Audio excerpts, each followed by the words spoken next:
Hora de conversar com o Rodrigo Orengo, direto de Brasília. Temos um indicado de Bolsonaro para o STF, Cássio Nunes Marques, Cássio com K. O Orengo, alguma possibilidade de que o Senado reprove a indicação do presidente? Bom dia. Zero, viu, Megali? Nenhuma possibilidade. Muito bom dia, Megali. Bom dia a todos. Tradicionalmente, o Congresso aprova, o Senado Federal chancela o indicado do presidente, algo formal, protocolar.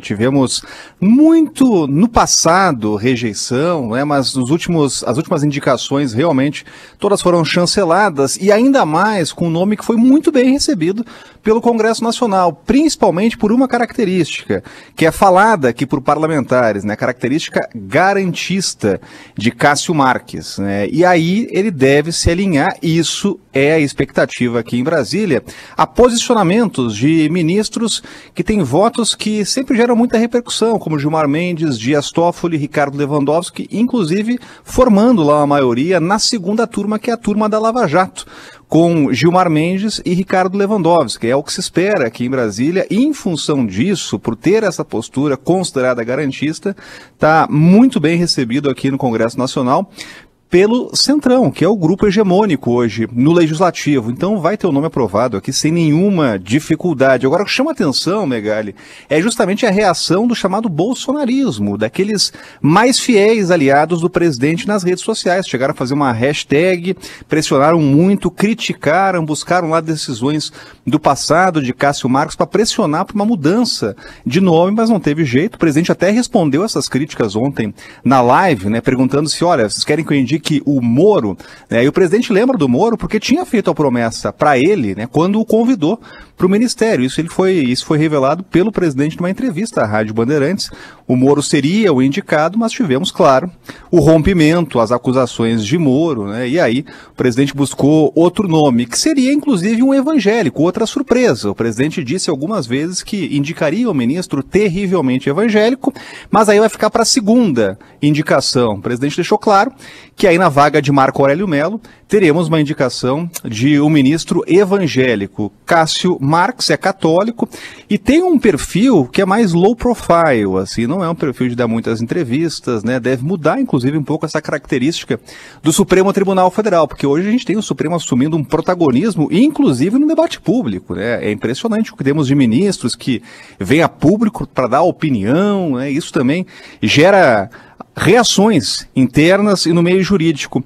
Agora, Megali, a gente viu também reações de pessoas influentes da base do governo, É o caso de Silas Malafaia, que tem uma voz aí com muita influência na bancada religiosa, no meio evangélico, e que disse que para ele é uma vergonha a indicação, Fez ali a associação do indicado do presidente com o Partido dos Trabalhadores, porque ele foi o indicado pela presidente Dilma Rousseff para assumir a vaga de desembargador. Isso sempre tem que ocorrer, passa pelo presidente de turno, e também fez uma associação com a esquerda e o Centrão. Então o presidente respondeu essa crítica na live, dizendo que, olha, com tanto tempo do PT à frente do poder, não teria como ser diferente, Então viu com naturalidade. Agora, é claro, Megali, que apesar de a gente avaliar a postura e o perfil do novo ministro, do novo indicado, e principalmente esse perfil garantista, é sempre difícil colocar o ministro numa caixinha, Os ministros têm autonomia, têm liberdade para tomar a decisão que bem entender, e é normal, inclusive, que os ministros muitas vezes surpreendam, Hoje a gente sabe que o Supremo está dividido nessas duas alas, uma ala chamada de garantista, inclusive com uma crítica muito ferrenha aí a Lava Jato, e a outra que é chamada internamente de punitivista. O Supremo costuma se dividir, isso ficou muito claro na votação da prisão em segunda instância, e o pêndulo aí do Supremo costumava ser o ministro Celso de Mello, que tinha votações com uma ala e com outra ala, Então a gente deve ter agora um desequilíbrio maior no Supremo Tribunal Federal, com essa ala aí chamada de garantista tendo maioria, mas é sempre muito difícil, como a gente estava falando, colocar esses ministros aí numa posição única, eles vão ter liberdade, e já vimos muitas surpresas na Suprema Corte. O próximo passo agora é o Senado Federal sabatinar, depois da aposentadoria de Celso de Mello, sabatinar Cássio Marques, e depois vai aprovar sem nenhuma dificuldade aqui no plenário. Essa história de que o ministro do STF vai se tornar um braço do presidente no Supremo, não costuma funcionar assim, né, Orengo? Já vimos no passado, inclusive. Joaquim Barbosa, né? Joaquim Barbosa, que foi algoz do ex-presidente Lula, né, do mensalão de aliados do ex-presidente, né, e foi o indicado pelo ex-presidente, né, então é muito difícil afirmar, né, o ministro tem autonomia, tem liberdade e não precisa prestar contas a ninguém, é um cargo lá que ele vai ficar até 75 anos, né? Então não precisa prestar nenhum tipo de algo como vassalagem, né? Ele vai ter autonomia para isso. Já vimos grandes surpresas no Supremo, não é isso que se espera, ainda mais de um indicado que tem ali um histórico como desembargador, não tem nada que o abale aí do ponto de vista realmente moral, né, tem conduta ilibada, notório saber jurídico, que são os dois critérios estabelecidos na Constituição para essa indicação, né? A gente vai ver ainda reações, né? A base do presidente não gostou muito, esperava alguém mais ligado aí a pautas conservadoras, não é algo que está muito ligado ao indicado do presidente, né? Mas o que se espera é que ele tenha uma postura realmente lá mais alinhada a alguns ministros do Supremo, né? Mas vai ter o nome aqui aprovado sem grande dificuldade. Só algumas decisões que repercutiram, o presidente até chegou a comentar, né, de Cássio Marques no passado, e isso foi muito usado aí nas campanhas de rede social, uma decisão que ele deu pró Cesare Battisti, como desembargador, Tribunal Regional Federal da Primeira Região, né, e outra decisão, aquela mais polêmica, sobre o escândalo das lagostas, né? A gente tratou muito desse caso aqui, era uma licitação lá do Supremo Tribunal Federal, que previa lagostas, vinhos premiados, e aí tivemos uma decisão de primeira instância suspendendo essa licitação. A decisão, tivemos um recurso, subiu para o Tribunal Regional Federal, e ele acabou liberando, como desembargador, essa licitação. Então isso foi muito usado também ontem, né? E o presidente fez questão de não levar em consideração aí, disse que é um caso isolado, né? Fez algumas ponderações a respeito disso, mas disse que tem uma relação de amizade com Cássio Marques e de alguma forma aí acredita que ele vai fazer um bom trabalho no Supremo Tribunal Federal. É um nome, Megali, que teve uma ótima aceitação aqui no Congresso, inclusive em alas do Supremo. Ô, Orengo, você sabe de cabeça. Consegue falar de cabeça todas as indicações? Fogueira, Vamos tentar? Todas as indicações? Olha, Toffoli, o Fachin foi a Dilma. Toffoli foi Lula. Weber foi Dilma. Rosa Weber foi a Dilma. Luiz Fux. Dilma? Fux foi o Lula. O Lula? Fux foi o Lula. Dilma. Celso de Mello. Dilma. Não, então vamos lá. Celso de Mello Sarney. Marco Aurélio Mello, Fernando Collor. Gilmar Mendes, FHC. Quem que eu tô esquecendo? Toffoli já foi. Carmen Lúcia já foi? Carmen Lúcia? Carmen Lúcia, Lula, né? Foi o Lula? Carmen Lúcia, Lula, né? E aí, Orengo, esqueci alguém? Esqueceu. Não, tá aí. O Orengo tá colando. Não, mas a gente também deu uma colada aqui. Coloca no Google, universitários, pô. Coloca né? no Google aí, ó. Alexandre, o Pablo tá lembrando, Alexandre de Moraes, Temer. Ah, é verdade. Alexandre de Moraes, Temer. E agora o Bolsonaro vai indicar o seu primeiro. E vai indicar o segundo no mês do ano que vem, aliás, né? Que é o Marco Aurélio Mello. Né? Aí vai ser alguém aí terrivelmente evangélico. O presidente já carimbou essa indicação.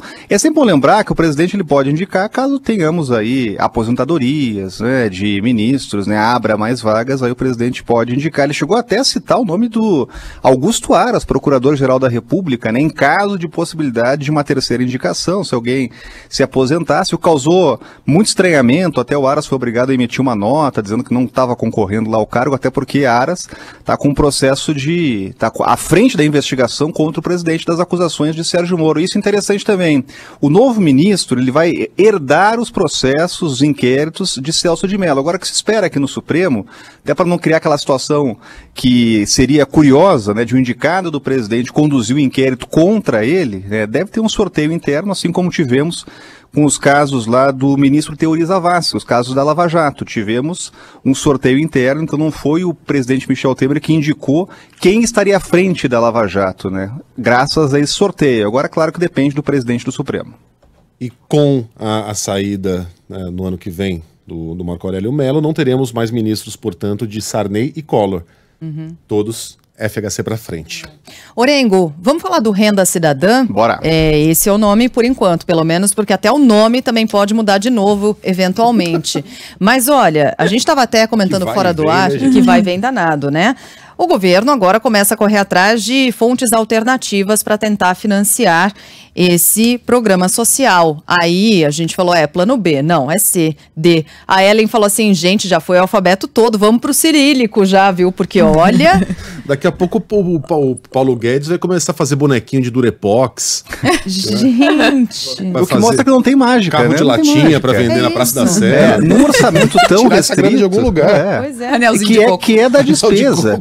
O que se espera é que reduza a despesa da máquina pública, né? Então esse é um caminho que todos estão esperando, né? De alguma forma, não tem como ter uma solução aí, as chamadas soluções criativas, que são muito mal recebidas pelo mercado, isso já ficou claro aí na decisão de colocar ou tirar dos precatórios o que já foi engavetado, né? Justamente em função dessa reação praticamente unificada. O governo conseguiu uma proeza, que foi uma unidade contra as soluções apresentadas, né? Que partia inclusive do mercado, chegava no Congresso, não tinha adesão, então eram propostas que não tinham viabilidade. Agora já estão descartadas. O próprio vice-presidente Hamilton Mourão jogou claramente, né, dizendo que, olha, não tem como tirar do Fundeb, não tem como tirar dos precatórios e o governo não tem fonte, né? Então vai caber ao Congresso Nacional buscar aí essas alternativas. E essa é uma saída, inclusive. O governo apenas apresentar a proposta, a ideia, e deixar lá para frente, deixar para a discussão do orçamento, que sempre é definida nos últimos dias do ano. O orçamento ele é votado, é o último compromisso dos parlamentares antes do recesso, e aí eles vão ter que tirar lá um coelho da cartola, mas não tem saída se não mexer com as despesas públicas. Só para falar rapidamente aqui das alternativas que já foram criadas pelo Ministério da Economia e o presidente não quis. A primeira delas, que era considerada a mais viável, era a exclusão de programas sociais como seguro-defeso, abono salarial. O que seria, né? Tirava esses programas, realmente excluiria, deixariam de existir e unificaria todos os programas num grande guarda-chuva, que seria o Renda Cidadã. O presidente não quis, né, ter aí esse desgaste político, entendeu que não era o momento. A outra alternativa era tinha mais resistência ainda, porque mexia com aposentados, seria desindexar, né, tirar lá o reajuste automático dos aposentados igual o reajuste do salário mínimo. Na prática, a gente poderia ter aposentado ganhando menos do que o mínimo. O presidente ficou muito irritado com essa alternativa, também descartou, e aí seguimos aí para essas duas, precatórios e também Fundeb, o que não vai andar politicamente aqui no Congresso Nacional. A gente já tinha cantado essa pedra porque a reação era negativa. Agora é preciso buscar uma saída, né? E não tem saída se não reduzir despesa. Está na hora, é um momento mais do que oportuno de dar uma enxugada no orçamento, até para atender quem mais precisa. Aí são mais de 20 milhões de brasileiros que estão esperando essa decisão. Vão deixar de ganhar auxílio emergencial e aí vem na frente aí o Renda Cidadã. Bom, pelas contas, vamos então aguardar o plano D de dado e não mais o B, porque esse já foi. E agora eu tô imaginando o Paulo Guedes na Praça da Sé, sentado no chão, escreva o seu nome no grão de arroz. Virei ministro, vai gerir as finanças e tal. Não, vou vender anelzinho de coco. Sou ministro, mas quero mostrar meu artesanato. Gosta de poesia, jovem? Orengo, beijo pra você, até amanhã. Valeu. Até segunda, bom fim de semana. Bom fim de semana. Aliás, hoje tem. Hoje tem. Tem a trilha? Tenho. Quer a trilha hoje já? Claro. Tem sugestões aí, não? Sugestões? Ô, Orengo, lagosta tá em alta, hein?